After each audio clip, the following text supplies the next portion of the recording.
Ambassadors, members of Congress, members of the Knesset, distinguished guests, ladies and gentlemen, welcome to the 2013 J Street Gala Dinner.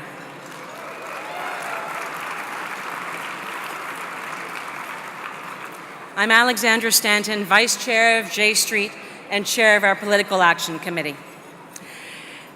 On behalf of J Street's Board of Directors, I want to first recognize the people who have made this evening and the entire national conference possible. Our conference and gala host committee, our Tikva Society members, and of course my fellow board members. You'll find full lists of our sponsors and hosts in your gala program and flashing on the screens at various times during the evening. I want to recognize the members of the House and Senate who are here with us. There are many members of Congress now among us. They'll need to leave shortly for yet another vote. We're thrilled that they've come for the time that they have.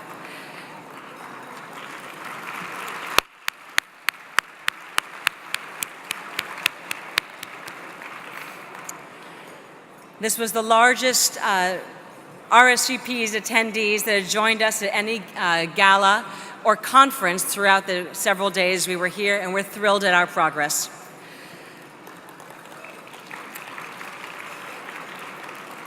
I also want to acknowledge the members of Knesset who are here with us this evening: Zahava Galon, Tzachi Hagnegbi, Mirav Michaeli, Stav Shafir, and Itzhak Vachnin.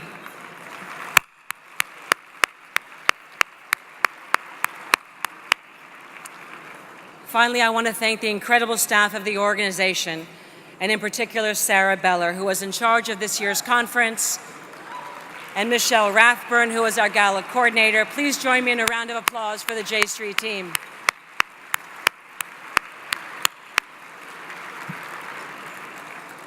Remarkably, J Street is only 5 years old, and in just this short time, it has changed the political landscape in the U.S. and rewritten the definition of what it means to be pro-Israel.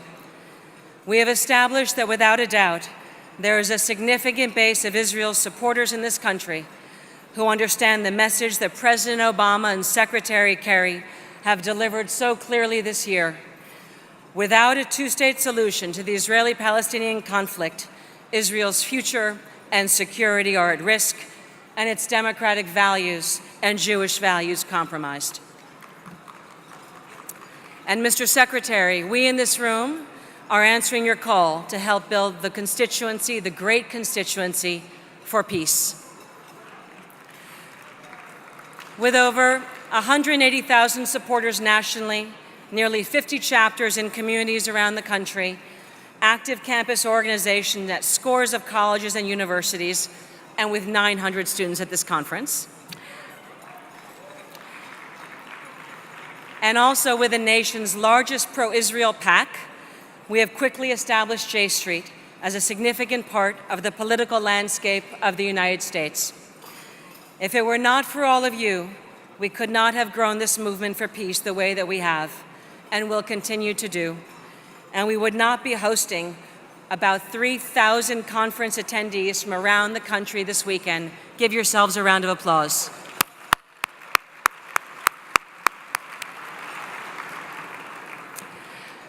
Each year, J Street recognizes individuals who have made outstanding personal contributions to the promotion of peace and social justice, and have brought core Jewish values to the public arena. This year, we are honored to present the Tzedek V'Shalom, Justice and Peace Award to two outstanding community leaders.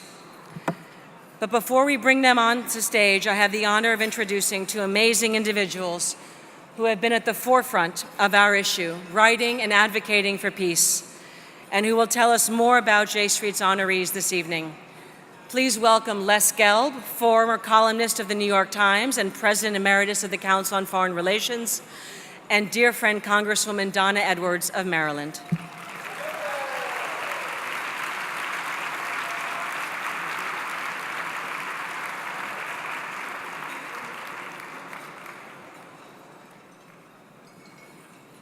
Good evening.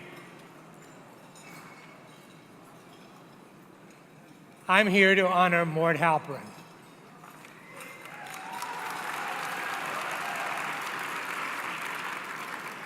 And by the time I'm finished, you'll see that there's even better reason to honor Mort than you thought.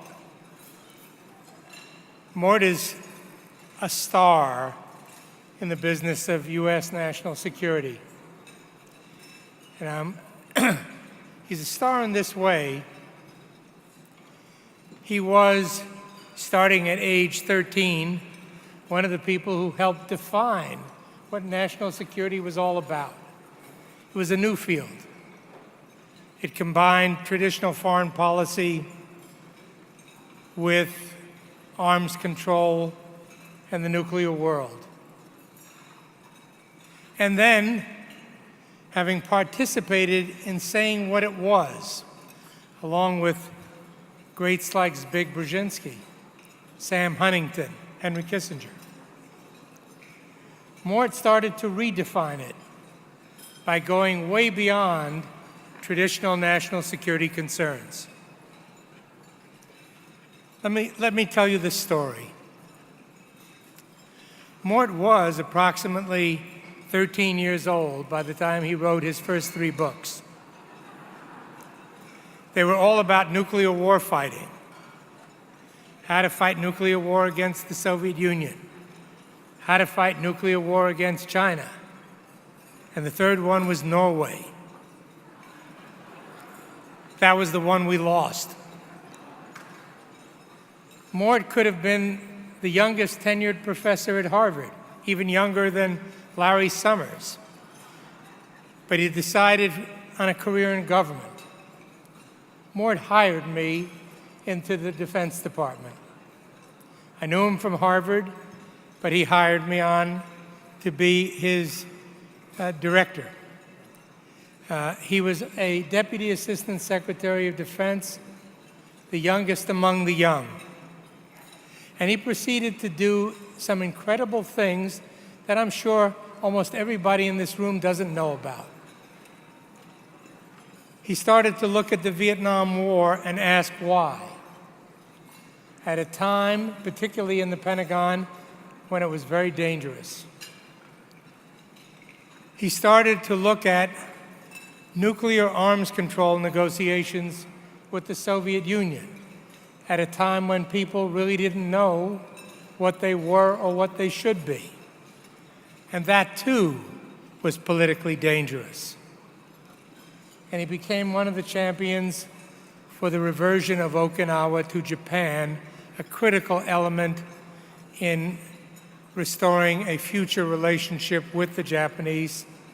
And that, too, was politically and personally dangerous.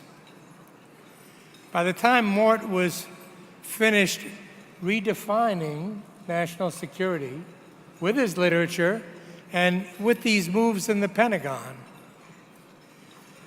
Washington was not the kind of hospitable place when he first went there.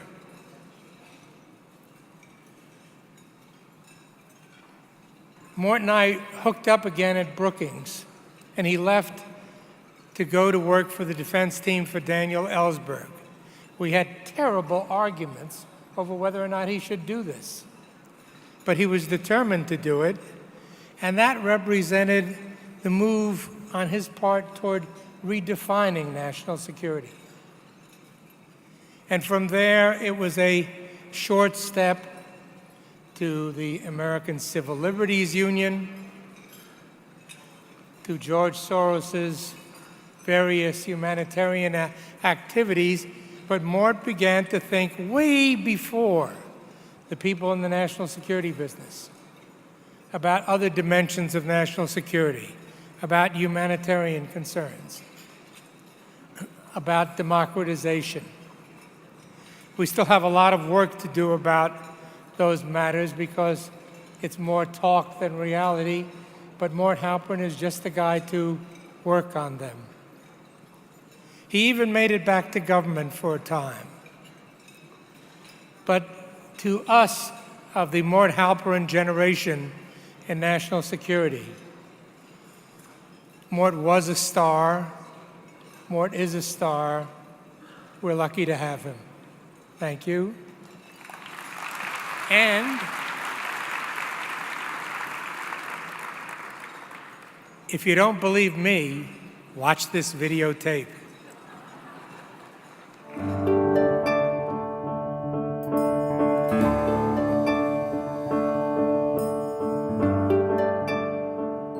I think my father deserves this award because he's been a tireless champion for both justice and peace, and for the idea that a society can't really have a lasting peace unless it provides its people with real social justice and democracy and human rights. I've known Mort for decades, and throughout all that time, he's fought for justice and peace. And he's not just as a slogan, but saying, here's the way you really do it. It's complex, but the goal is worth it. And the goal, when it's justice and peace, that's a goal that we all ought to search for, no matter what political party we're in or anything else.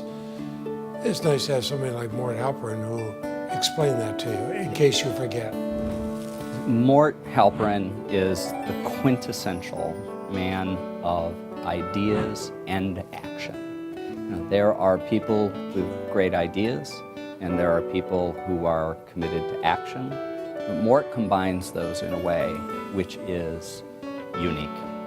He is the platonic ideal of the person who is concerned about actually making a difference. I think my father has always recognized in his work that no country can sustain a lasting peace unless it respects the human rights of its people, unless it provides for democracy and social justice. And that's why it is so important for Israel's security that there be a two-state solution, and a solution that recognizes the aspirations of everyone living in that region. It wasn't until I really worked closely with him as his deputy director in the Washington office for about 6 years that I really came to know him as a person of substance, a person of real integrity, and some have even called him a mensch, whatever that means. But he's a good guy. More good things happen in Washington, and I would add in the world, because of Mort Halperin than anybody knows. Mort, my friend, I'm so proud of you. Both Marcel and I send you our best, and you earned this award. Hey, Mort, congratulations. You really deserve it. And an award that emphasizes justice and peace is exactly the kind of award that speaks to the work that you've done over your career. I want to say on behalf of our whole family, Dad, we are so proud of you, and we want to thank J Street for giving you this award, and we want to thank you for all you've done and all you've meant to our country and our world and to our family. Mort, congratulations on this well-deserved honor. Thank you for your service to the American people and to the cause of peace and justice.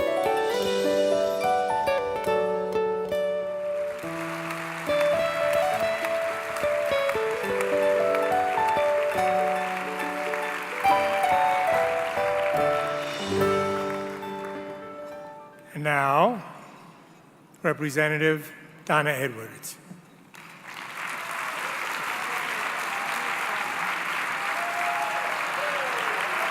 Thank you very much, and thank you. I have the distinction this evening of being able to ask you to be quiet out of respect for my voice so that you will be able to hear me. Congratulations, Mort. I have to tell you, I'm so honored to be here this evening because I think that the two honorees that have been chosen this evening are truly two very special persons. I have the responsibility this evening to introduce someone who has been just an incredible friend to me and such a leader and a wonderful light. And I'm honored to be able to present the Tzedek V'Shalom Award to my friend Nancy Bagley. And I had to prepare remarks this evening because I didn't really want to leave out how I truly feel about her. Nancy's the granddaughter of the ARCA Foundation's founder, Nancy Susan Reynolds. And today she serves as the foundation's president. Now we know her also as the current editor-in-chief of Washington Life magazine. I know I look forward to it every week. And at the height of the Clinton administration's efforts to address health issues, Nancy worked relentlessly on healthcare reform, first in the Public Liaison Office of the White House, and then at the Democratic National Committee. And it isn't amazing that tomorrow's October 1st and we have come full circle on health care reform.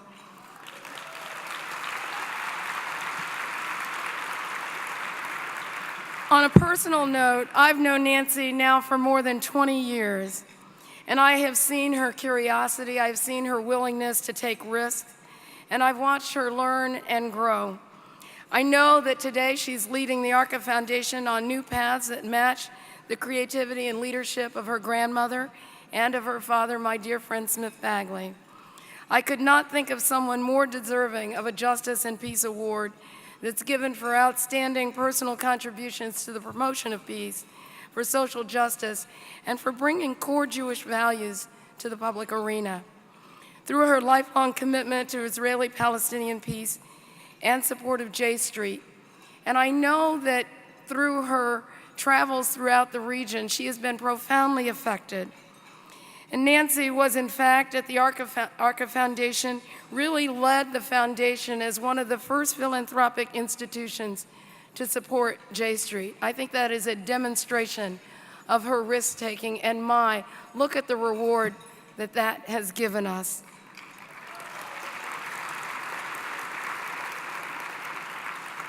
Nancy played such an incredible and pivotal role in really transforming and opening up a space for a voice that J Street has brought, not just a public understanding of these very complicated issues, but I think has brought as well to an opening up of that understanding on Capitol Hill, and I know that that has been my experience on Capitol Hill. And I think we can see through Nancy Bagley that when people have vision and they're willing to use their creativity and their curiosity and invest in risk, that the reward is so tremendous. And so I am so honored tonight to be able to present this very special award to someone I do like to call my sister. She's a younger sister, Nancy Bagley.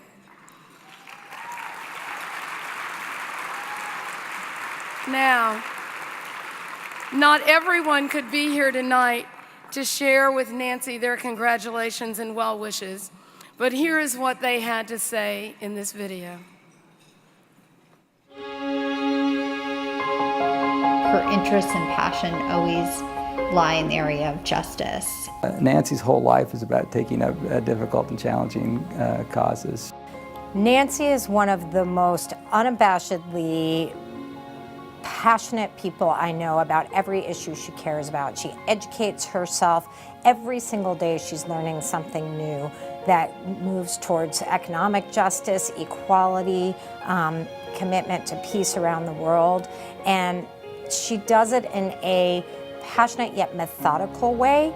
And she is not afraid to have a conversation with anyone, regardless of how much they agree or disagree with her. And I've learned so much from her perseverance. She has not met an adversary, an ideological adversary that she does not believe she can convince to come to her side, and I've seen her do it more than once.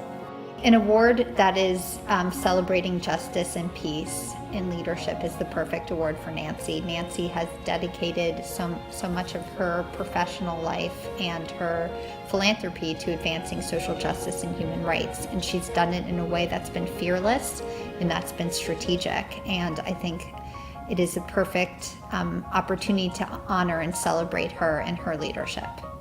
Nancy is one of the most passionate people about peace, justice, democracy that you could ever find. She's just amazing, and she's been that way her whole life. I met her when she was in her early 20s, and she'd already been an activist for years. You know, you just can't find anybody who is so excited about helping make the world a better place. Just like with J Street, when we needed a voice that was pro-Israel and pro-peace, she jumped in with both feet. At a time where it was very controversial to help J Street, Nancy was not only there, but she was unapologetic in her support, and she continues to be a leader advocating for J Street and pro-Israel, pro-peace policies in every circle she runs in. And it's not always popular, but she's always convicted, and she's always with a smile, and she has convinced a lot of people to give a second look and join on board to support J Street.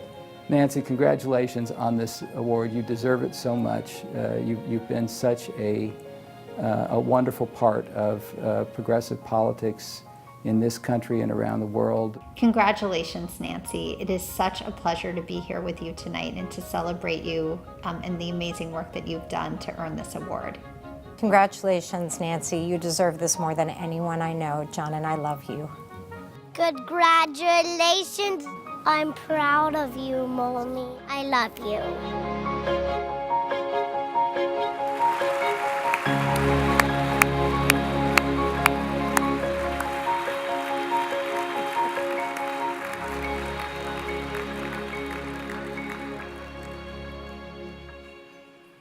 Now, before I slip off the stage because we have votes, I want to welcome to the stage our honorees this evening, Mort Halperin and Nancy Bagley.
Thank you. I have spent more than a half a century engaged in policy debates in Washington on a wide range of subjects. But like many American Jews with a deep commitment to Israel, I did not express in any organized way my position on peace in the Middle East. I was deeply concerned, as I'm sure many of you were, as leading American Jewish organizations came to adopt positions less concerned with a just and lasting peace and more concerned with security as they defined it, a precarious state of affairs that in the long run can provide neither justice nor peace. I did not believe that these positions reflected the views of a majority of American Jews. In fact, as poll data, voting patterns, and the phenomenal success of J Street now make clear, those insisting on a hardline definition of security do not reflect the views of a majority of American Jews or indeed of a majority of Americans. We do. And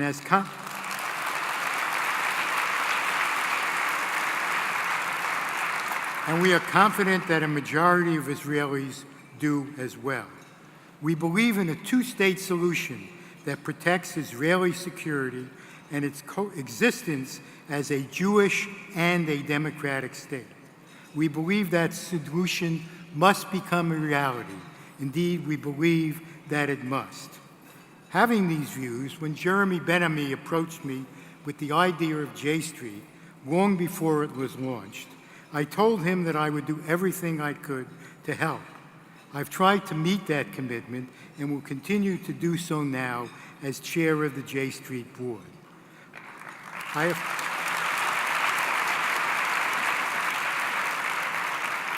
have had the great satisfaction of helping to launch a number of organizations in Washington, but none has given me more satisfaction than my role with J Street, which under Jeremy's leadership has far exceeded even my high hopes.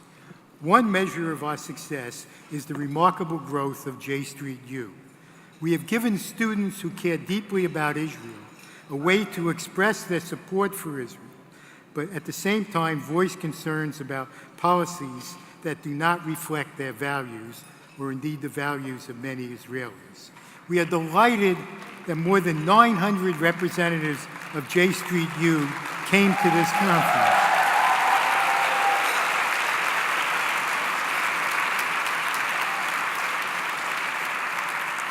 Nothing that J Street does gives me more pleasure or more optimism about the future.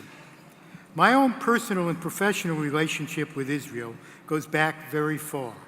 My grandfather's two brothers went to Israel from the Ukraine in the last days of the 19th century, and I should confess, produced many offspring who would have profound disagreements with J Street.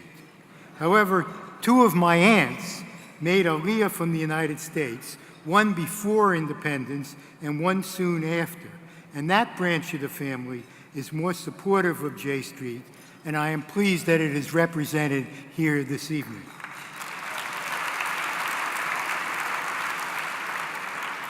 Finally, the late brother of my dear wife, Diane Orenlicker, gave us a large and ever-growing Orthodox family in Jerusalem, so we cover many of the bases. I first went to Israel myself in 1963.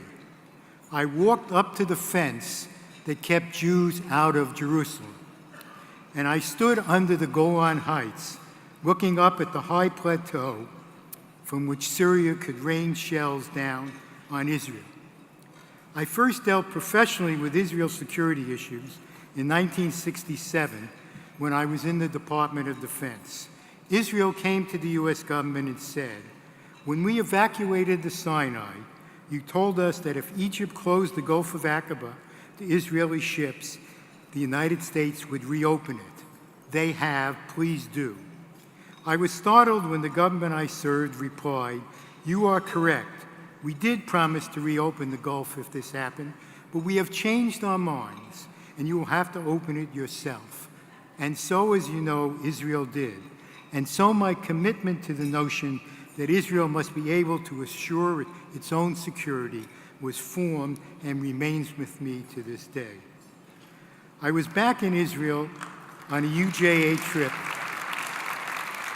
just after Camp David and had the pleasure of meeting with Prime Minister Begin. The Israeli military flew me in a helicopter down to Sharm el-Sheikh, and I saw, as everyone does who takes such a ride, how small Israel is and what it risks in support of the notion of land for peace. Washington is a town where people demonstrate their sophistication and inside knowledge by assuring you that they know whatever the government or other actors are trying to achieve cannot be done. So it is now with the peace negotiations. Both J Street and I are well aware how hard this is and how the odds may be against success. But we also know that the consequences of failure would be catastrophic for Israel. We would, of course, continue to defend Israel and to oppose blockades, boycotts, and the like. We are keenly aware that the patience of the rest of the world and many Americans is running out. We must seize this moment. J Street will be there, expressing the views of all of you and the great majority of American Jews.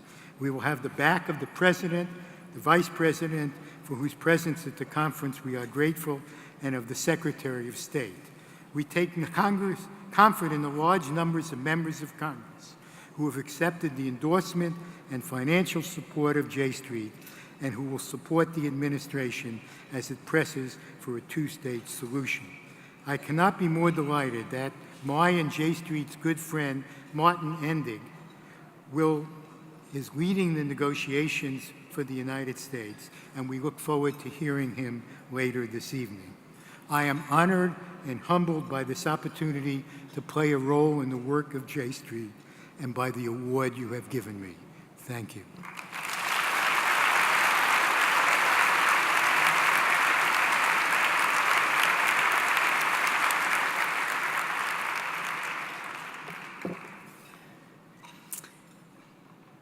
It's wonderful to receive the Tzedek Shalom Award along with the great Mort Halperin.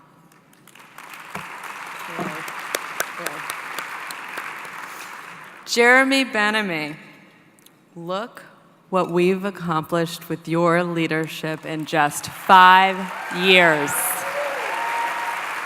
It's remarkable. I feel so proud to have supported J Street since its inception. The cynics, the naysayers, they said it couldn't be done. They called us naive, others much worse. A lot of criticism came from people who don't believe in a two-state resolution is in Israel's best interest. I didn't agree with them, but I tried to understand them. In a way, in the beginning, the hardest part was being told that J Street couldn't work by the people who actually agreed with us. These are people who, like us, and like the majority of Americans and Jewish Americans, believe in a two-state solution. We believe that Israel must be both Jewish and democratic.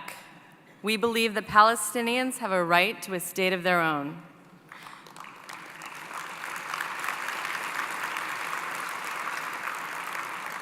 We believe that a two-state resolution is not only an ethical outcome, it's the best strategy for Israel to achieve a lasting and secure peace. And looking at this amazing group of people and the thousands of people who flew in from all over the world to attend the J Street conference just confirms that all the hard work over the last 5 years has been incredibly worth it. Here's a few things I also know. First, a group of smart, dedicated, and really stubborn Jews can accomplish anything if we put our mind to it. Second, the world only changes when you ignore the people who tell you it can't be done. And finally, I reject the contention that being for a two-state resolution somehow disqualifies us from being considered pro-Israel.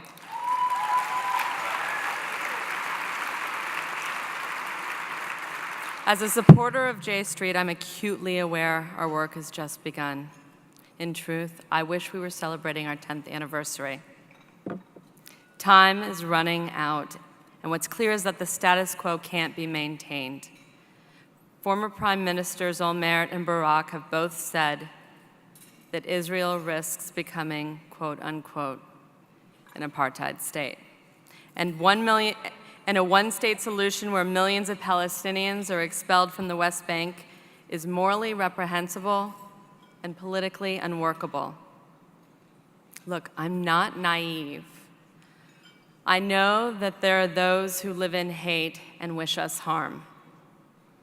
I also know that destroying villages or occupying Palestinian homes does not make us safer.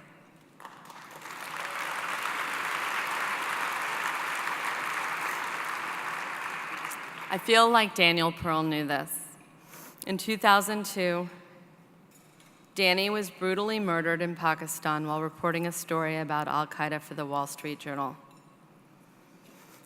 I met Danny years ago during a weekend birthday celebration for mutual friends who are here tonight, where we sat around a campfire singing songs and telling stories. Over the summer, I started reading a collection of personal reflections from celebrated Jews around the world, inspired by Danny's last words, "I am Jewish." The book has an essay by Supreme Court Justice Ruth Bader Ginsburg, who wrote, "The demand for justice runs through the entirety of the Jewish history and Jewish tradition." That book and this award have given me another occasion to think about my Jewish roots and values. My grandpa Zeta and grandma Pessy, who came from Poland and Russia to find opportunity in America. My experiences visiting Israel and what it means to me to be Jewish. Being Jewish has demands. We are encouraged to use our lives to make the world a better place. That resonates deeply within me. We are a culture and religion of warmth and community, one that values intellect and invention, embraces different voices and different opinions. There is a strong tradition of social justice, equity, and fairness that permeates our culture. That's why I'm most proud of the work that J Street U has been doing at the grassroots level, keeping a new generation of young, mainstream, and cool Jewish Americans engaged in and caring about Israel. You see, to me, Israel was created not simply to be a safe homeland for the Jewish people, but to be a moral democracy and light all nations could appreciate.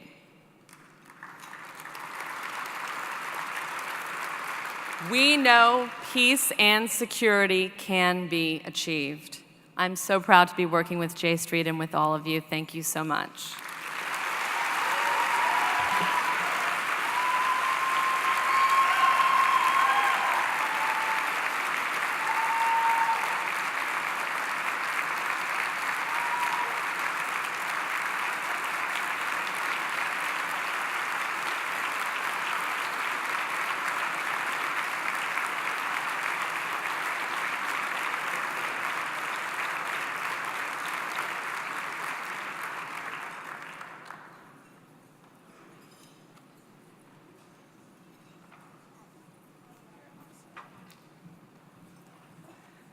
Congratulations to Mort and to Nancy. I cannot think of two more honorable individuals who deserve this award. One more time.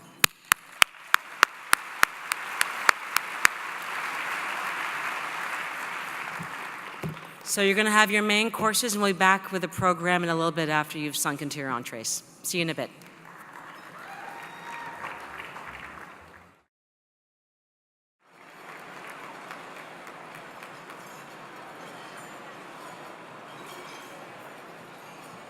Well, good evening. Thank you all for holding dinner after I made that vote.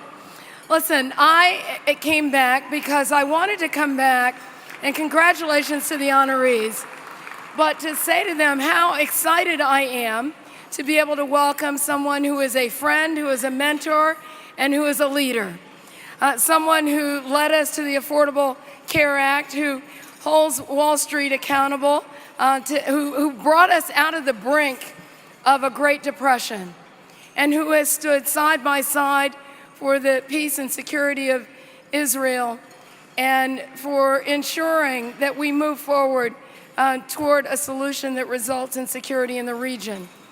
And I am delighted to be able this evening to welcome to you somebody who I have come to know over these last several weeks and months, couple of years, as someone who fights all the time for the American people, fights for women in our working families. We've been joined together in a huge fight for a true women's economic agenda that includes pay equity and make sure that women have access and families have access to child care, and that we raise wages in this country and strengthen entrepreneurship. Well, I could go on, and I'm going to tell you something. This friend that I'm going to bring to the stage, I have watched her work, and let me assure you that were she the Speaker of the House, this nonsense would not be going on right now. And so it gives me great pleasure to welcome to the stage my friend, my leader, my mentor, our leader, Nancy Pelosi.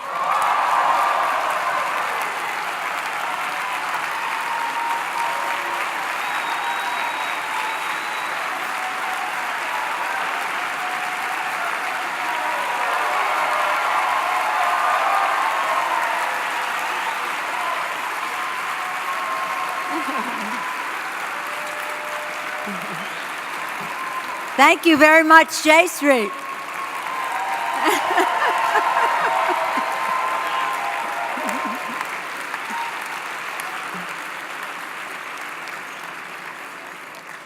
Good evening, J Street. Thank you very much for your wonderful welcome. Thank you, Donna Edwards, for your kind words of introduction, but most importantly, for your great leadership in the Congress of the United States. I know that you gave a stirring tribute to Nancy Bagley earlier. I'm sorry I had to miss that, Nancy, because we were engaged in stopping people from baying at the moon for their 45th, 46th time to overturn the Affordable Care Act. Forgive me for departing from the moment. Only that would have prevented me from being here to see you receive your award. And Les Gelb, for your beautiful introduction and award to Mort Halperin and your longtime service on issues of peace and justice across the globe. Donna Edwards, I see how respected she is here. I want you to know how respected she is in the Congress of the United States.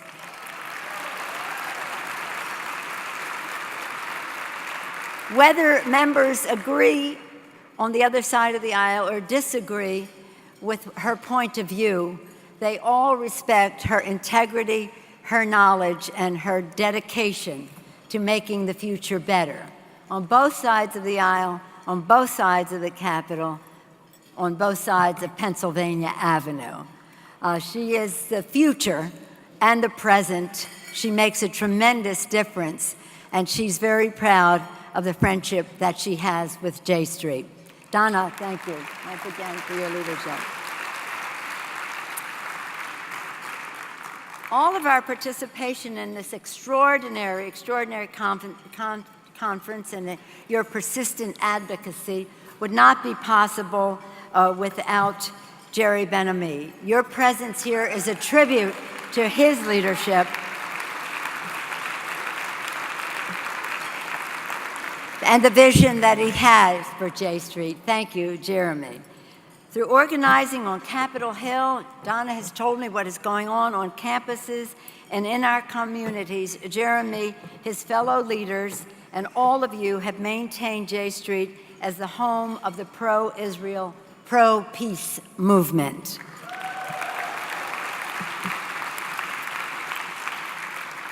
And tonight you recognize two great leaders. Few people across the country exemplify the principles of peace and justice more than Mort Halperin and Nancy Bagley. Each one of them has served the public in government, in the nonprofit world, and in the private sector. Each has stayed true to the ideals that drove their service from the start: to secure the common good, to pursue justice, to advance the American ideals of a more perfect union. Mort Halperin's leadership has touched all of our lives. He has served as presidents of both parties. He has advocated for American civil rights for a long time. He is one of the top experts on how to protect our security while preserving our civil liberties. Thank you, Mort Halperin, for that. He has taken the lead in the industry of ideas in Washington. I was with him someplace last week, and I heard people saying when we were talking about Mort, any good thing that has happened in Washington, D.C., Mort Halperin has been a part of. Thank you, Mort, for your leadership. I, says she immodestly, hold him in such regard that I made him the appointment of the House Democrats to the Millennium Challenge Corporation, and President Obama accepted that nomination and appointed Mort to that position where he serves us so well. Now, as J Street's new chair of the board, Mort will continue to serve as a powerful voice for justice and a bold leader for peace. Congratulations, Mort Halperin, for this wonderful, wonderful honor.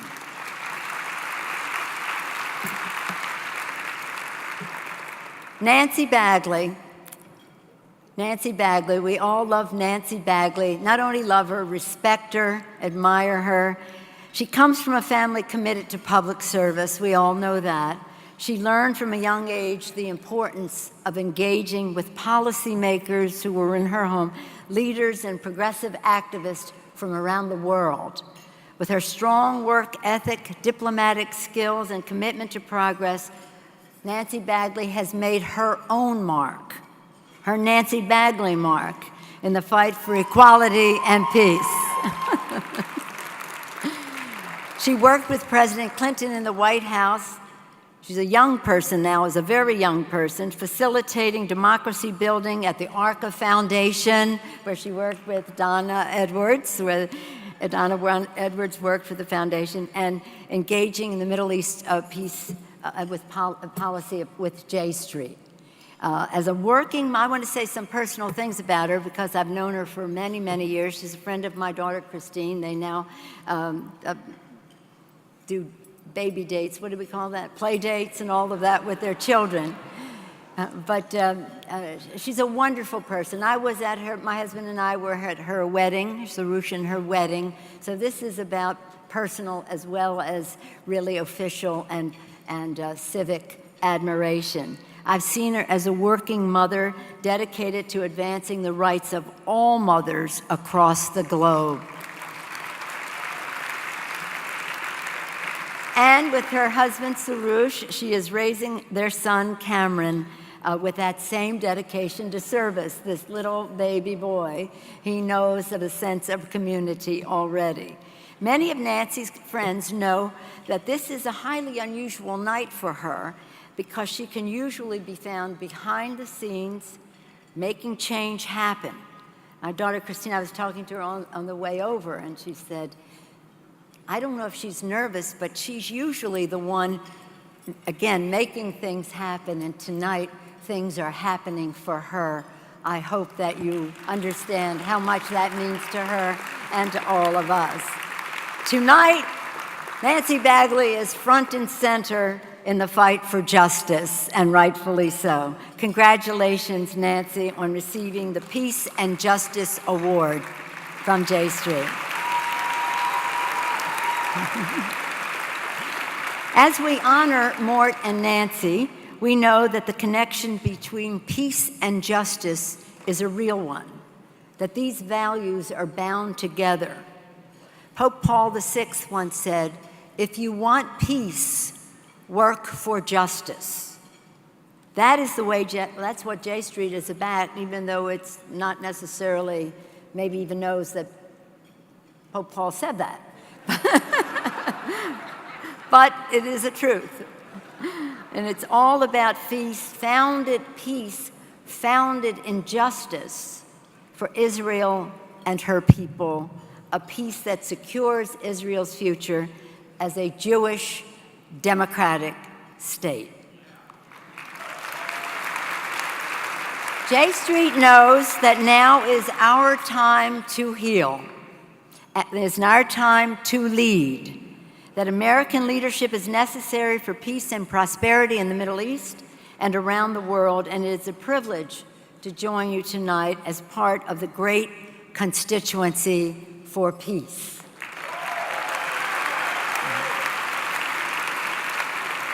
As far as Israel is concerned, our great constituency for peace must continue to stand behind a clear vision. 2 states for 2 peoples. A secure Israel living side by side with an independent state for the Palestinian people. It's a 2-state solution, but it must be a solution.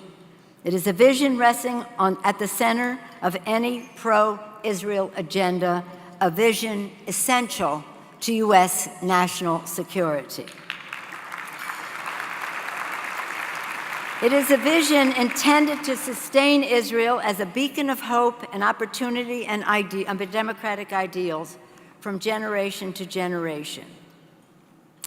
I've said, including earlier this evening, when we bid farewell to Ambassador Oren, I said that I always thought that in the 20th century, one of the greatest political achievements was the establishment of the State of Israel.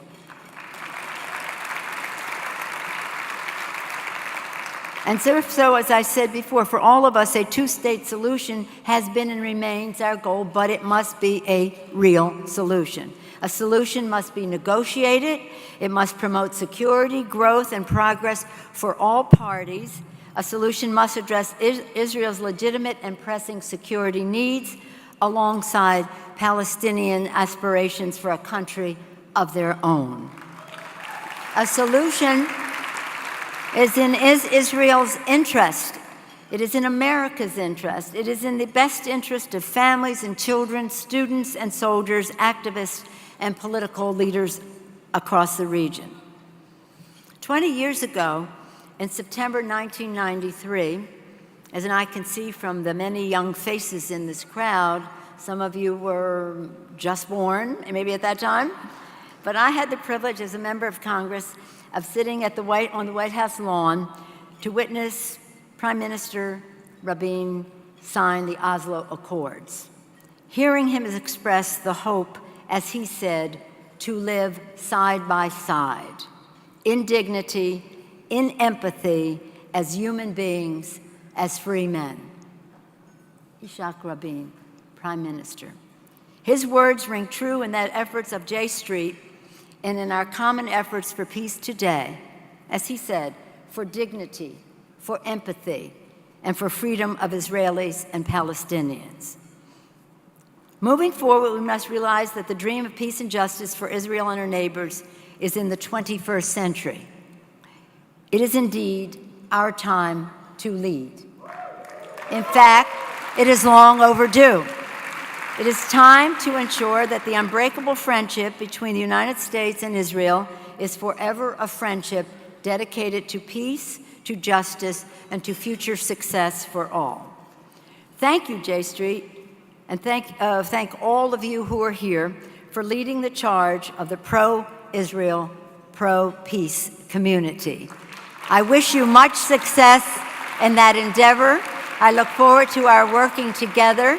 I'm honored to be here with all of you to pay special tribute to our honorees and special thanks to Jeremy Ben-Ami for his leadership. Thank you, J Street. Have a good evening.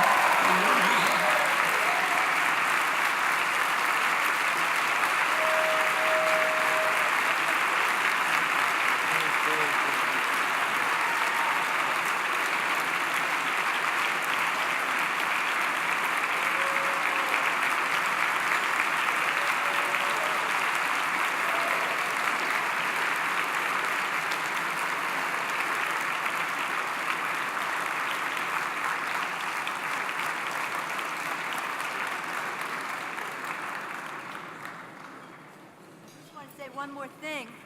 We have votes that we're in and out, but many members of the House have been here this evening. Will you wave, those of you who are still here? Many of our colleagues are here this evening. From the House Democratic Caucus. Thank you.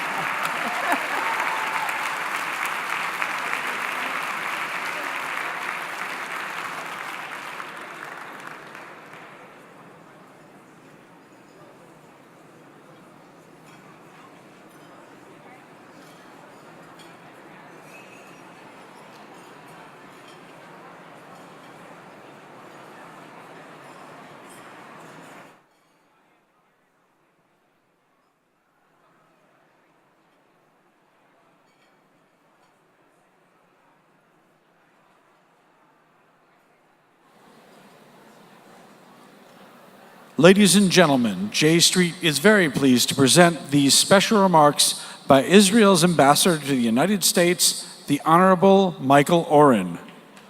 And greetings from Israel's embassy in Washington, D.C. The theme of your conference, I know, is leadership. And leadership is essential for peacemaking. We know this from history. Go back to the 1970s, and peace between Egypt and Israel would have been impossible without the leadership of President Anwar Sadat of Egypt and Prime Minister Menachem Begin of Israel. Similarly, in the 1990s, peace between Israel and Jordan would not have been possible without the leadership of Prime Minister Yitzhak Rabin and King Hussein of Jordan. And so it is today, as we embark on peace negotiations with the Palestinians. The conclusion of those talks will require leadership both from our side, the Israeli side, and from the Palestinians. Prime Minister Benjamin Netanyahu has demonstrated that leadership. He's come out publicly in support of a two-state solution, 2 states for 2 peoples, a Palestinian national state living side by side with the nation state of the Jewish people, the state of Israel, in a situation of permanent legitimacy, mutual recognition, and peace. Prime Minister Netanyahu has further said that if and when a Palestinian state is created, there will be Israeli settlements that will lie beyond Israel's borders. He said that before a joint session of Congress right here in Washington. He also said that while Israel's policy has always been to maintain a unified Jerusalem as the capital of Israel, he understands that the Palestinians have a different position, that they'll bring that position to negotiations. And Prime Minister Netanyahu further said that with goodwill and creativity, we can solve the Jerusalem issue as well. That's leadership. Netanyahu has told the people of Israel that peace will require sacrifices, will require pain, but he also has shown leadership in maintaining that the peace created with the Palestinians has to be a secure peace, which will provide for secure borders for that Palestinian state, so that that Palestinian state does not become a launching pad for terrorist strikes against Israel, similar to southern Lebanon and Gaza. And the people of Israel stand solidly behind the Prime Minister in insisting on security guarantees of that nature. Palestinian leaders also have to tell the truth to their people. They have to tell their people that peace, when it is made, will require a solution to the Palestinian refugee problem within the confines of the independent Palestinian state. That refugees will not be settled in the state of Israel, and the state of Israel will remain a Jewish state. Palestinian leaders will have to tell their people that they will have to recognize Israel as legitimate and permanent Jewish state, for that is the only true basis of a durable peace. We recognize the Palestinians as a people endowed with an inalienable right to self-determination, and will require, not as a precondition, but certainly as an outcome of the peace process, that the Palestinians recognize the Jewish people endowed with exactly the same right. That is the only way these two states will live together permanently in mutual recognition. We are demonstrating that leadership. The leadership of Israel is democratically elected, and we've chosen our leaders. It's a responsibility that we bear, and the outcome of our leaders' decisions will be borne first and foremost by the people of Israel.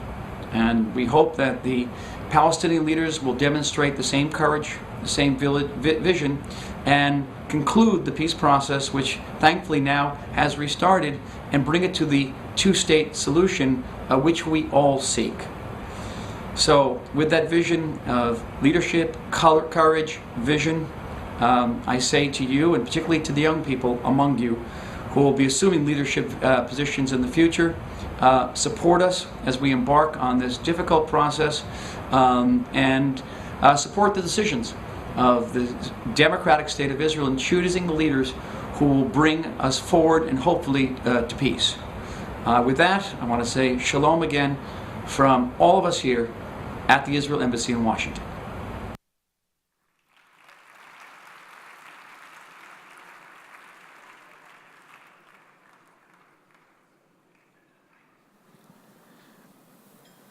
And now, ladies and gentlemen, a special video review of the highlights of the J Street Conference.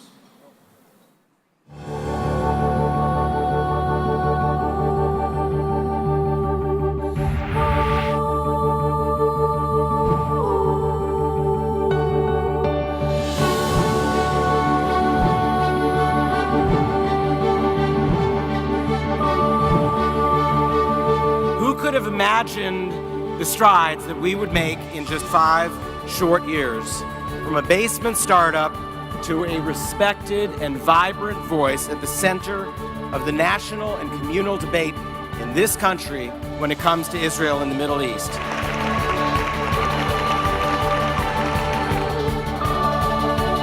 This very moment may offer the best opportunity for peace.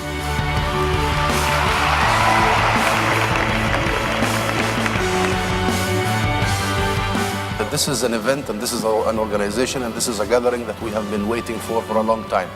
And the fact that you are here today with this vast number, your commitment and the inspirational speeches I've been hearing, I think this is a game changer as far as the U.S. politics is concerned.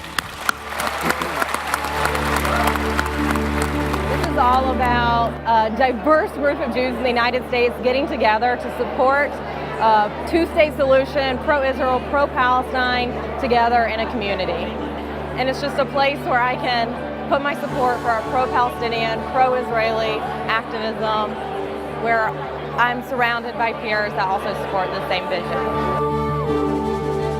The only way to keep Israel's values as a Jewish democratic state is by adopting the idea of two states for two peoples.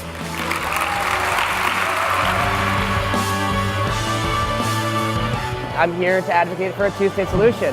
It's the only solution that guarantees the security of the Israeli people and the civil rights of the Palestinian people. Taking our past and bringing it to our present and pushing it to our future.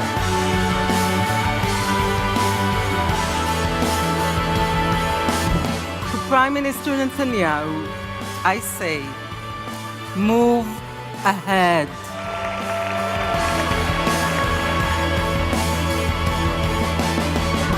That's why it's important that we use our good offices to bring both sides together as we have toward a two-state solution for two peoples. Whether it's the American house, whether it's the house of Israel, we all live in the same house. We're one people, one family, one house.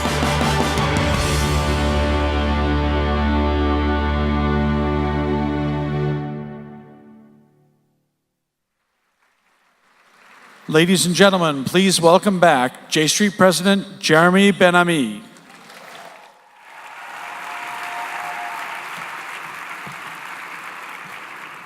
Good evening, ladies and gentlemen. I am so glad to be here, not to tell you that we are delayed and we are waiting for anybody else. Good evening to members of Congress, members of the Senate, members of the Knesset, to ambassadors, our distinguished guests, and my many, many friends in the room. I thank you so much for being here with us this evening. I join Mort, Alexandra, and the rest of the J Street leadership in thanking you for your support and for supporting us so generously this evening. I also want to offer my warm personal congratulations to our honorees, my close friends Nancy Bagley and Mort Halperin, our new chair.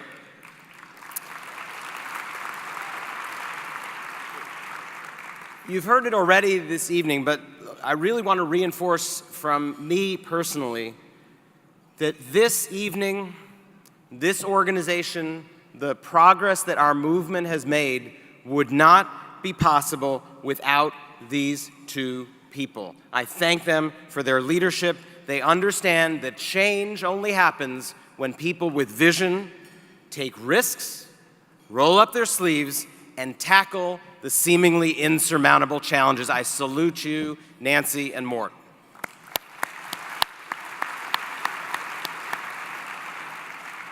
A special thank you as well to our special guest, Leader Nancy Pelosi.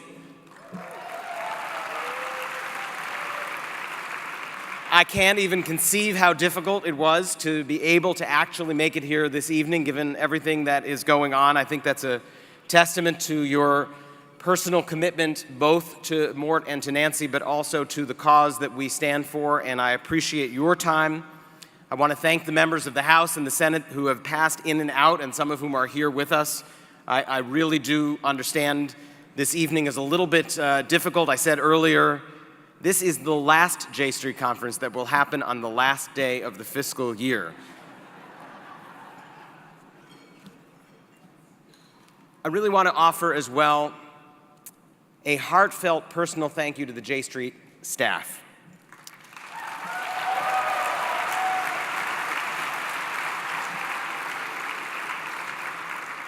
Mort and Nancy, you're great, but the staff are absolutely terrific. I want to start with our conference director, Sarah Beller, our gala manager, Michelle Rathbun, the great DC development team that put this evening together, including Shira Frank, Alon Mazur, Nathaniel Markowitz, and Tamar Ariel. The really good news is that I actually can't list all the J Street staff at this point because there are now 55 of them. but I will ask them to stand up and for us to join together in a round of applause to acknowledge the tremendous work that they do.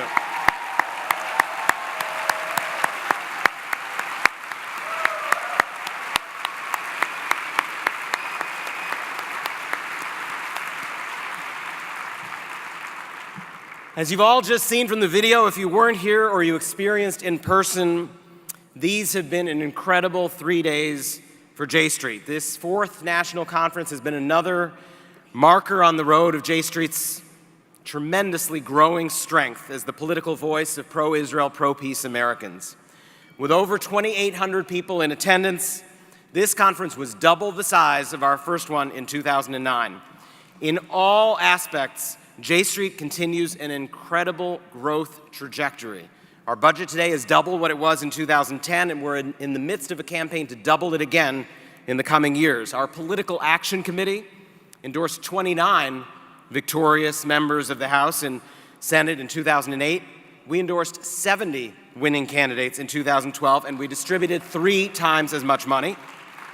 Tomorrow, we are set to have 225 meetings on Capitol Hill as part of our Lobby and Advocacy Day, and we will be supporting tremendous pro-Israel, pro-peace resolutions in both houses of Congress.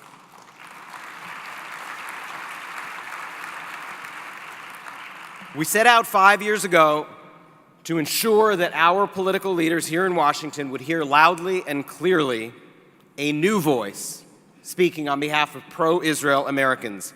And I am proud to say that today that voice is being heard. We wanted Washington to know that a majority of pro-Israel Americans support strong U.S. leadership to help end the Israeli-Palestinian conflict in a two-state solution. That Israel supporters in the United States are not uniformly militant and hawkish. That there is a diversity of views in the Jewish community when it comes to Israel and the Middle East. That the loudest voices haven't necessarily been speaking for the entirety of our community.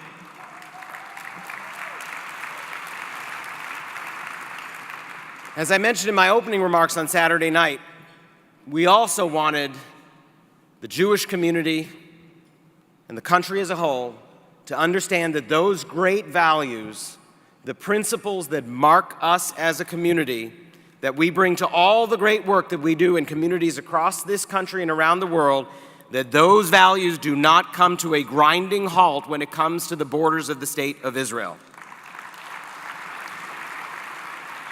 I would say that the message is getting through loud and clear. And now we have come to a really important moment on our core issue, resolving the Israeli-Palestinian conflict. And I would argue this is a moment that J Street was built to meet. We have seen the beginning of the most serious and consequential negotiations yet between Israelis and Palestinians. The urgency that underlies these present efforts cannot be overstated. And in the past, one reason people have cited for the failure of such efforts to reach their stated goal has been a lack of political support in Washington or out in the country more broadly for our efforts. Well, today we have a machinery in place that can provide that support, and that machinery is you. We recognize the urgency of getting to a two-state solution now. We recognize the status quo between Israelis and Palestinians is simply unsustainable. Settlements across the West Bank expanding, faith in the achievability of two states dwindling, the power of extremism growing, the very viability and sustainability of the Palestinian Authority at stake. I'm sure you're going to hear more about all of this and what makes this moment so urgent tonight from our keynote speaker, Ambassador Martin Indyk. For all these reasons, and because fundamentally the future and security of the State of Israel and the national interest of the United States is at stake, the peace efforts being led by President Obama and Secretary Kerry are vital and must succeed.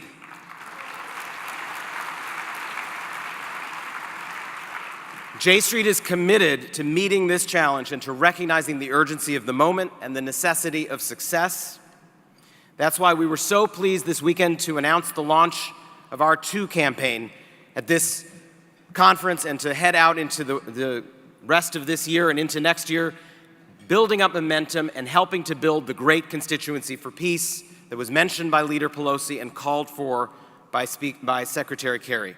We will be committing $1 million to this effort, primarily for advertising. We'll hold town halls in your communities and all across the country to build support. We will launch and have launched a major new petition drive. And we will be asking the senators and the members of the House who are here tonight and all of your colleagues to join two resolutions led by two of our champions and your colleagues, Dianne Feinstein in the Senate and Jan Schakowsky in the House, to demonstrate meaningful support on Capitol Hill for our goal, for the President's goal, and Secretary Kerry's work.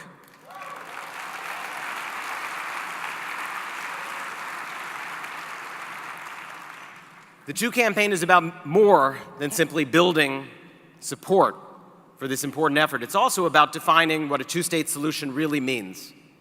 I think we have heard enough lip service and surface level support for the concept of a two-state solution. It's our time to talk about what a two-state solution really means. How can you be serious about a two-state solution and not be willing to talk about a capital for both the state of Israel and the future state of Palestine in the city of Jerusalem? How can you be serious about supporting a two-state solution and not be willing to define the borders along the 1967 lines with mutually agreed upon swaps? How can you be serious about a two-state solution and not be willing to acknowledge that there will have to be settlements and settlers who are brought back home to the state of Israel? And I say to my friends among the Palestinians, how can you be serious about a two-state solution if you aren't willing to acknowledge that the overwhelming majority, if not all, of the refugees from 1948 and their descendants will have to find their permanent home and be compensated outside the borders of the state of Israel? Ladies and gentlemen, these are hard conversations.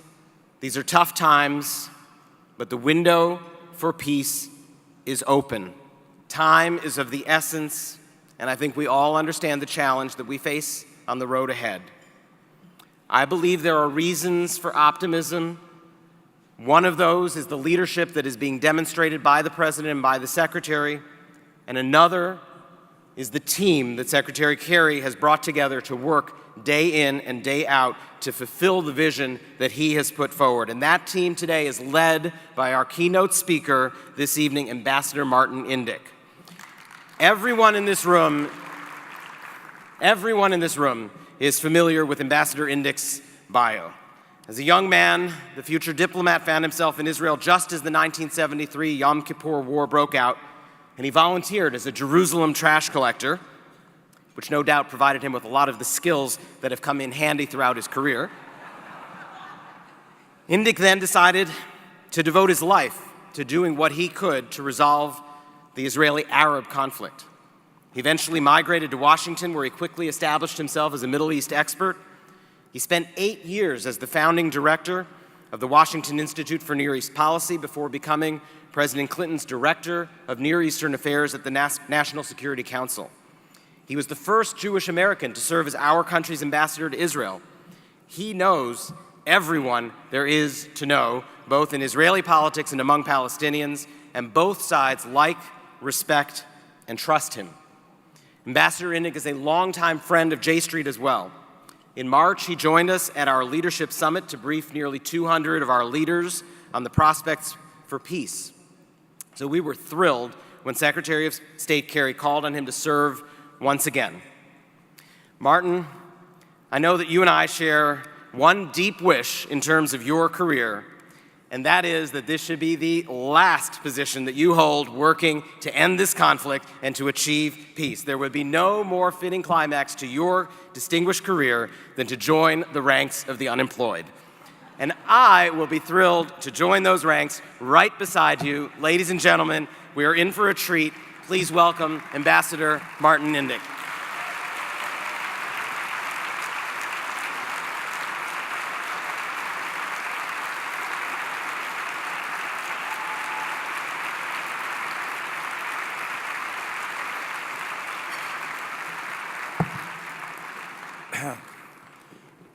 Thank you very much, Jeremy.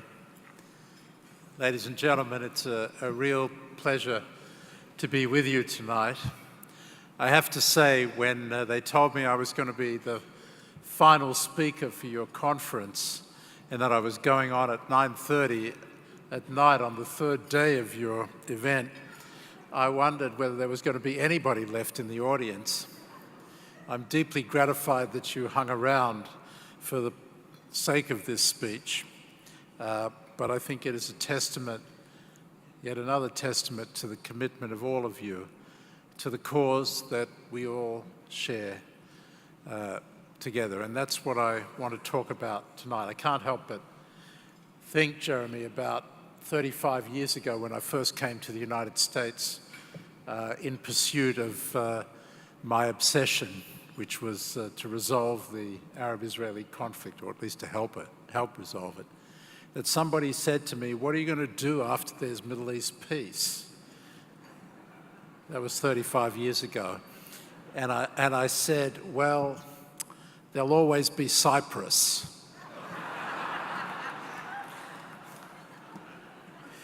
I'm delighted also to have the opportunity to share the program with Mort Halperin and Nancy Bagley. Those of you who were at an event only a few months ago, a J Street event in which I spoke there with Mort Halperin on the panel, I explained what a debt I owed to him. I won't go into the details tonight because I've got a long speech to give you, but let me just say that I had the pleasure and honor to serve with Mort in the Clinton administration, and he taught me a very profound lesson, which is something that I will not forget, and I'm very glad that you're honoring him tonight, for he certainly deserves it. Nancy Bagley and Soroush are old friends of mine as well, personal friends, and I remember the day that Nancy told me that she was a founding supporter of J Street. And that was at a time when J Street was barely able to stand on its own 2 feet and was deeply immersed in controversy.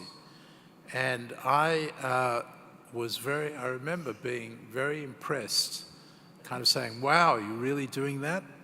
But that's the nature of Nancy's courage and Nancy's conviction, and she too deserves to share in the honor that you're giving Mort tonight. It goes without saying that this has been a big week for speeches on the Middle East. I know you heard earlier today from Vice President Biden about America's overall strategy for the region and how Israeli-Palestinian negotiations are a critical component of that approach. You also heard from Tzipi Livni, my partner and good friend, who has been leading the Israeli negotiating team, about the vision that she and Prime Minister Netanyahu share for a lasting Israeli-Palestinian peace. Last week at the UN General Assembly, President Mahmoud Abbas spoke about his vision of a future where, quote, "the children of Palestine and the children of Israel enjoy peace and security, and where they can dream and realize their dreams, a future that allows Muslims, Christians, and Jews to freely reach their places of worship." He spoke of a peace agreement that would end the conflict and end all claims. And he concluded by declaring that the hour of peace for the Palestinian and Israeli peoples has run. Tomorrow, Prime Minister Netanyahu will also address the UN General Assembly. And while I guess that much of his speech will focus on the challenge of Iran's nuclear program, I know that he too will speak about his vision for peace between Israel and the Palestinians. My own boss, Secretary Kerry, delivered a report at the United Nations last week about progress in the negotiations. And all of this was underscored at the UN last week when we heard President Obama declare that, quote, in the near term, America's diplomatic efforts in the Middle East will focus on two particular issues: Iran's pursuit of nuclear weapons and the Arab-Israeli conflict. This manifestation of the President's deep personal commitment to the peacemaking endeavour that he has directed Secretary of State Kerry and myself to embark upon is critically important. I've heard the same thing from him in private, that which he has repeatedly underscored in public. He believes that resolving the Israeli-Palestinian conflict is a critical national interest of the United States, and as he told the world from the UN podium last week, he intends to make it one of his top 2 diplomatic priorities in the year ahead.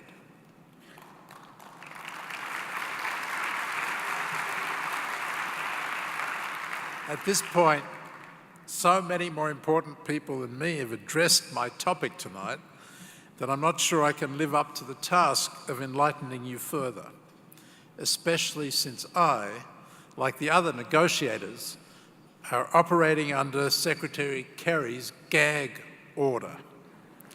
I regret to inform you that as important as J Street is, I wasn't able to get his permission to reveal to you the details of what is happening inside the negotiating room. So instead, I thought I might share with you my own analysis of what's different this time. I would try to answer the Pesach question, why is this time different from all the other times? The question actually reminds me of an old joke about the peace process that Palestinians tell. An Israeli and a Palestinian go to watch a cowboy movie together. And the Israeli says to his Palestinian friend, I bet you $20 that the cowboy falls off his horse. The Palestinian takes him up on the bet. Sure enough, as they watch the movie, the cowboy falls off his horse. And the Palestinian tries to pay the Israeli the $20 that he bet. But the Israeli refuses. I can't take your money, he says. I've seen this movie before. And the Palestinian says, take the money. I've seen this movie before too, but I thought the cowboy would learn from his mistakes.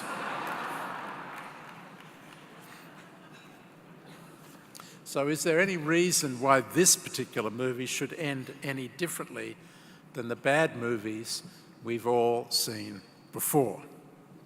I think so. And the first reason is the dramatic change taking place in the regional environment. Historically, even the most well-intentioned and well-crafted efforts at peacemaking were undermined and often overwhelmed by external actors and events.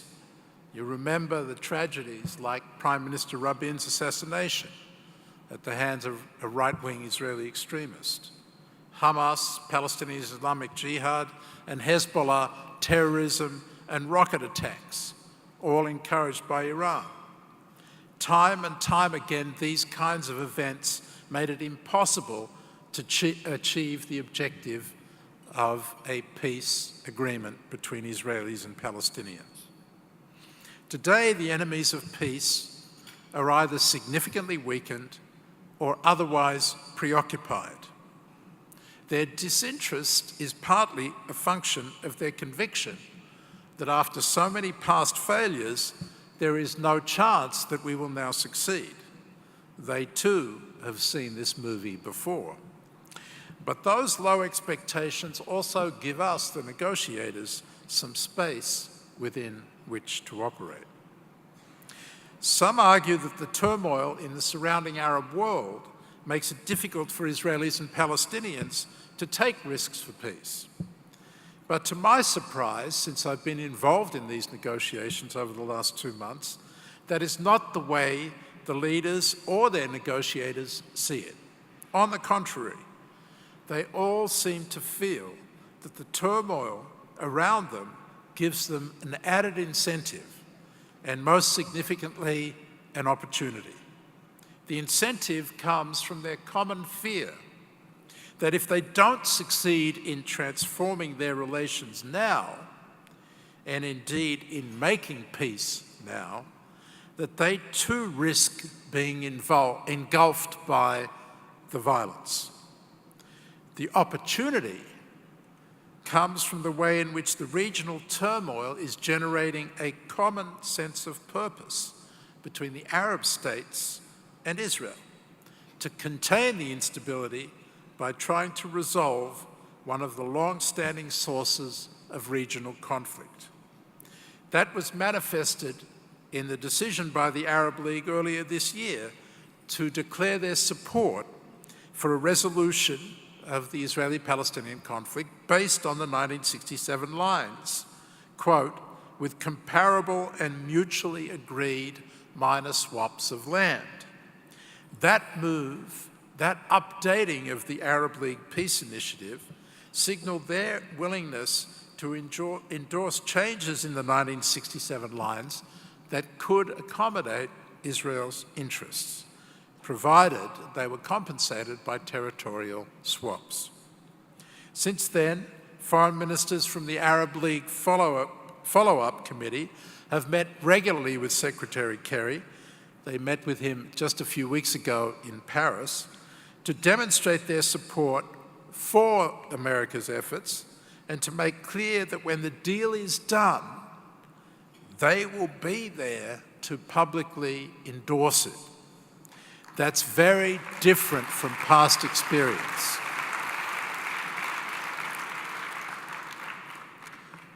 The second difference is in the political situation of Prime Minister Netanyahu and President Mahmoud Abbas. Both President Abbas and the Prime Minister are in stronger positions today than past leaders when they sought to make peace. Hamas is facing dire straits now in Gaza, since they have lost much of their patronage from around the region. The failure of their model of an Islamist Palestine born in violence and terror at the very moment that Secretary Kerry's efforts have given renewed credibility to Mahmoud Abbas's competing model of a Palestine born of peaceful reconciliation with Israel, has provided President Abbas with a considerable boost in his standing and in his confidence. On the Israeli side, public opinion among Israelis underscores that Prime Minister Netanyahu will have strong support from his fellow Israelis should he succeed in presenting them with an agreement that secures their future in an end of claims, end of conflict agreement between the State of Palestine and the Jewish State of Israel. Both leaders have already taken tough political decisions to return to negotiations, and each has paid a price for doing so. They should both be applauded for their courage in the face of such deeply rooted cynicism. President Abbas has put aside efforts to shortcut the pursuit of peace by foregoing the pursuit of UN recognition and action in the International Criminal Court against Israel, and return instead to the negotiating table. Prime Minister Netanyahu has released Palestinian prisoners and reaffirmed his commitment to a Palestinian state living alongside the Jewish state of Israel. In other words, both leaders have already put skin in the game, and instead of weakening them, as happened to the peacemakers in earlier times, they appear to have emerged stronger for doing so. The third difference is the Secretary of State is John Kerry and President Barack Obama.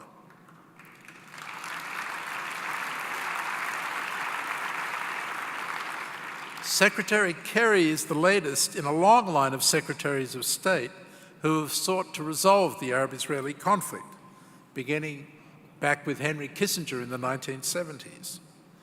But Secretary Kerry's commitment to achieving a resolution of the Israeli-Palestinian conflict is driven not just by the pursuit of America's national interests that rightly animated all of his predecessors.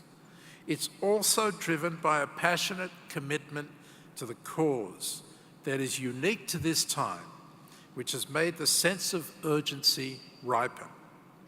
He knows, and has repeated again and again, that the window is closing on the two-state solution, and that if we don't try now, the chance will be lost forever, with dire consequences for Israelis and Palestinians alike. In this sense, President Obama and Secretary Kerry are visionaries, prophets. At a time when many on both sides have come to see the status quo as preferable to the alternative of supporting the wrenching compromises necessary to achieve an historic reconciliation, they both are sounding the tocsin. They share such a sense of conviction that they will not let up for a moment. Few believed that they could succeed in relaunching the negotiations. They proved all of the skeptics wrong. And having had the honor now to work closely with both of them these last 2 months, I can tell you that I am confident that they will confound the skeptics yet again.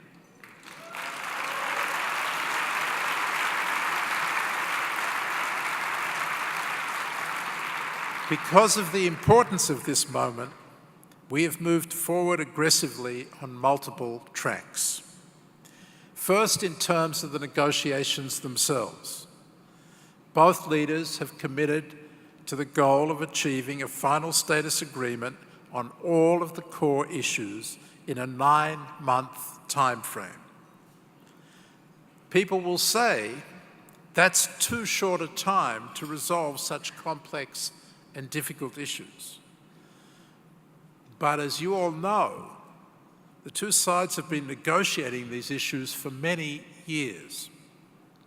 There's no secret about what it takes to achieve a two-state solution. The outlines are clear.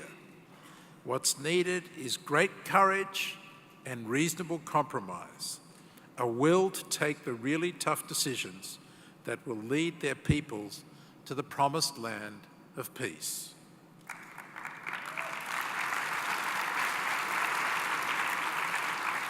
We've structured these negotiations to lay the groundwork for the decisions the leaders will have to make. At the negotiating level, the parties have engaged in direct bilateral negotiations over the last 2 months. We've agreed that those talks should now be intensified and American involvement will be increased to facilitate those discussions.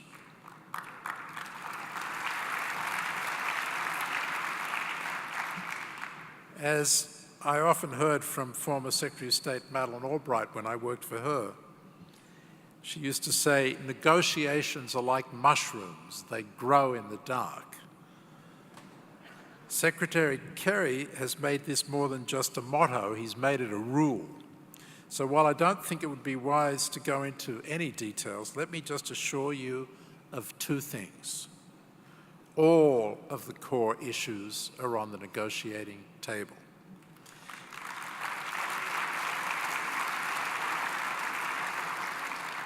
And our common objective, that is the objective of the United States, government of Israel, and the Palestinian Authority, is a final status agreement, not an interim agreement.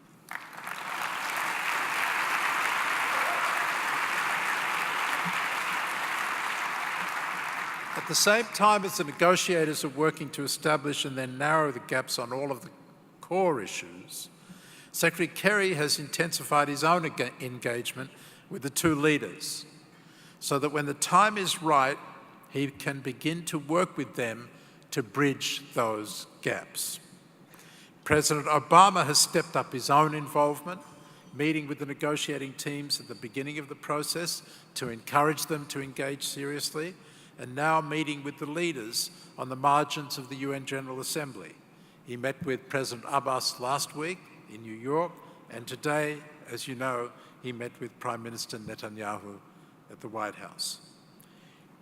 He has made it clear to both of them that he is personally committed to supporting them as they make the tough decisions necessary to forge a lasting reconciliation between Israelis and Palestinians. In addition to the negotiations themselves, there are also a number of other tracks that we are pursuing that are vital to creating a positive environment for peace. General Allen has been leading a security dialogue with the IDF to help address Israel's security requirements in the context of a two-state solution. That effort is critical, and as the President has made clear, the United States will never compromise our commitment to Israel's security. We have also begun working with the parties to take steps to improve the economic situation on the ground, particularly in the Palestinian territories, to demonstrate to Palestinians, as the negotiations proceed, that there are genuine and tangible benefits to making peace.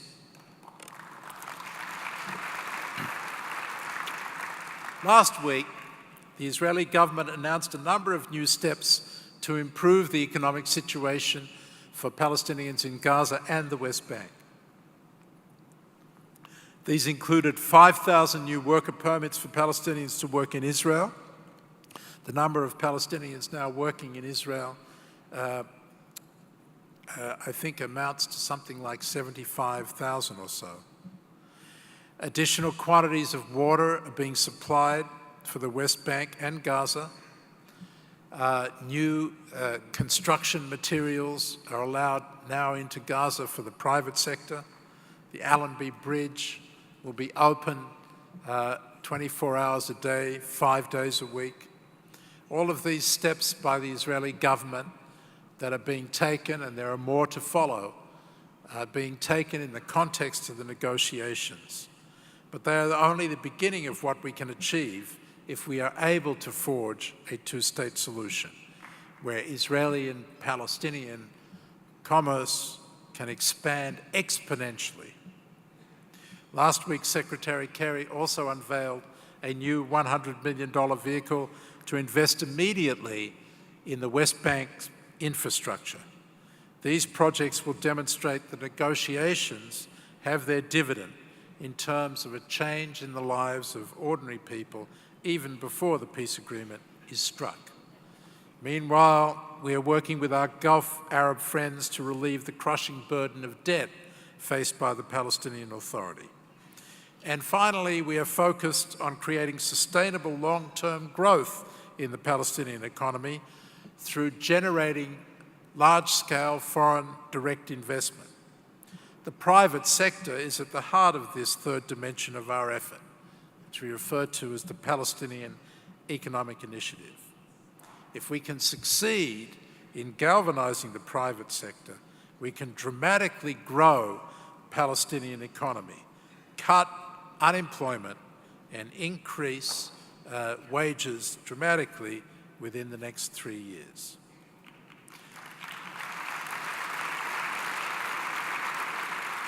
The parties will also need the help of the international community.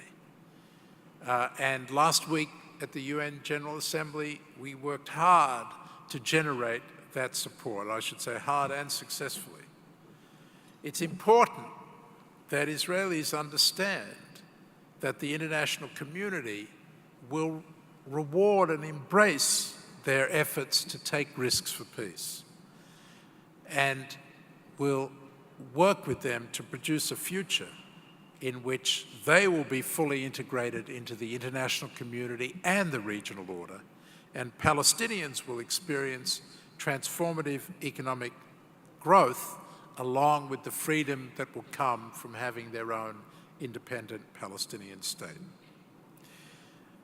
Already we've seen the support that has come from the Arab League's efforts. As I mentioned, the statement in support of returning to the negotiations by the Arab League in mid-July was critical in helping bringing the parties back to the table, and they will remain a crucial partner of ours as we move forward. Just this past week, Secretary Kerry met with his quartet partners, the United Nations Secretary General Ban Ki-moon, Russian Foreign Minister Lavrov, High Representative Lady Cathy Ashton of the European Union, along with Quartet Representative Tony Blair. For the first time in years, they were briefed by the Israeli and Palestinian chief negotiators, Tzipi Livni and Saeb Erekat. And I must say that they were impressed by the way in which these two negotiators demonstrated such a positive attitude towards each other and to the challenge that they face in common of trying to reach an agreement in short order. These kinds of meetings of the leaders of the international community have been key to sending a signal of support to the parties, while also ensuring that the international community is speaking with one coordinated voice in support of the negotiations. So, the prospects for an agreement are real, the potential for a breakthrough is possible. Prime Minister Netanyahu and President Abbas have shown courageous leadership in taking the decisions to return to the negotiations, and the United States, with the backing of the international community, is doing all we can to create the right atmosphere for successful negotiations. But we shouldn't kid ourselves. This is not going to be easy. If you thought that getting back to the table was somewhat miraculous, it pales in comparison to the challenges that will come over the months ahead as the leaders try to address the final status issues, those core issues that have bedeviled negotiators for years. It would be easy in the face of this challenge to fall back on the common refrain that it's just too hard, it's just not possible. That after the frustrations that we felt from Madrid to Oslo to Camp David and then Annapolis, that there's no reason to try again. That it's easier just to sit on the sidelines and avoid risking having our expectations raised only to be disappointed yet again. But think of the dangerous spiral and potential consequences if we don't seize this moment. New actions by the Palestinians at the United Nations and Israeli retaliation for doing so could lead to a downward spiral whose end could be a renewed conflict. The continuation of the insidious campaign to delegitimize Israel would, as the Secretary of State has said, be on steroids. Increased settlement activity that makes a Palestinian state less and less viable is likely to occur. And eventually a fateful choice for Israel will have to be made between a Jewish state and a democratic state. To avoid these kinds of outcomes that are all too real and palpable, we need you. Prime Minister Netanyahu and President Abbas cannot walk this very difficult road, climb this very steep and high mountain by themselves.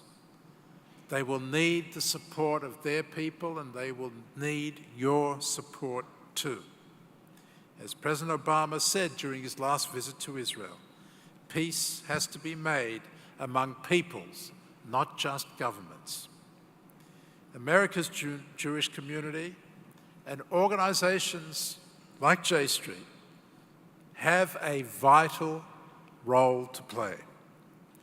Now is the time to stand up and tell your elected leaders that peacemaking has your support. that peace is vital both for America's interests and for Israel's security as a Jewish state. Now is the time to go back to your communities and engage the skeptics and those who have been disheartened by so many of the failures of the past, to tell them that peace is possible, that it is not a mirage, that it does not need to end badly. Tell them that the peacemakers need their help. Israel needs their help. That if you just sit on the sidelines and lament the world that is, rather than work for the world that can be, we will never achieve peace.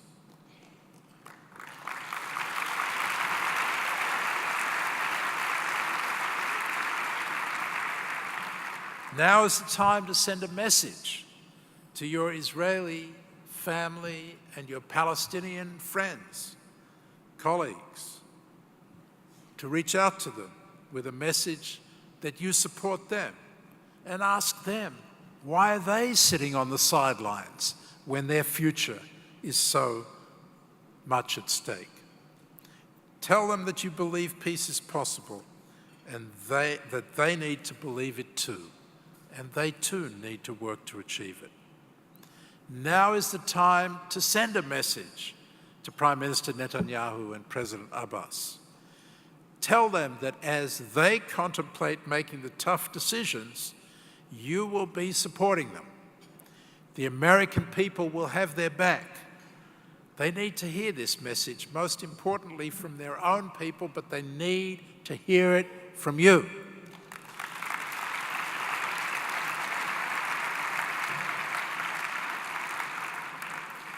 If we all work together, we can build this better future for Israelis and Palestinians, a future in which Palestinian children can travel freely to school without passing through checkpoints, and Israeli children can sleep at night without fear of rocket attacks.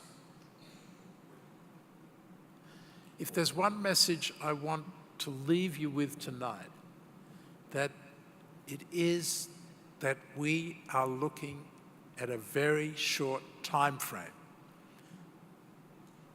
By the time you convene again in Washington next year, the leaders will have had to decide whether they are going to go for a final peace deal or not. So what you do today and tomorrow and in the coming weeks and months is critical. You who want to see, who have dedicated yourselves to the purpose of achieving a lasting peace between Israel and its Palestinian neighbors, the time for acting is now.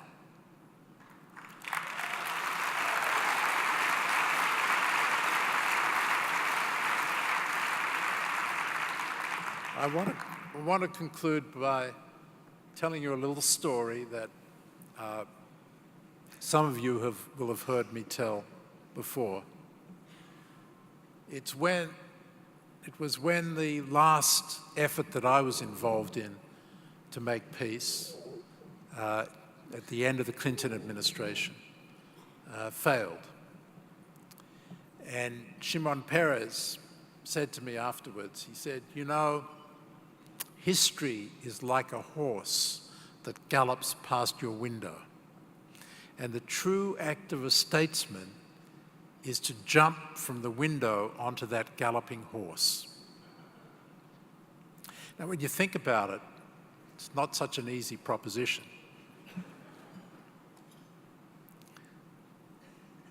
Ladies and gentlemen, President Obama and Secretary Kerry are going to make sure that that horse gallops past the windows of President Mahmoud Abbas and Prime Minister Netanyahu. And they will have to make that kind of decision. And when they look at that galloping horse coming towards them, they need to know that they will have the support of their people, and they will have the support of people like you who care to see this conflict ended once and for all.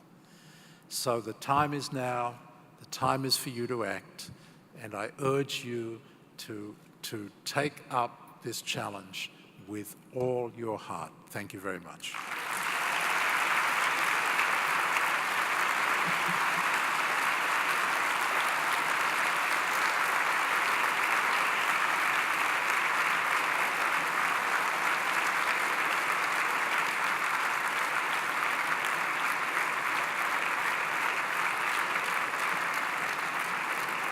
I can't think of a better way to end our evening and to end this conference and to head into our Advocacy Day.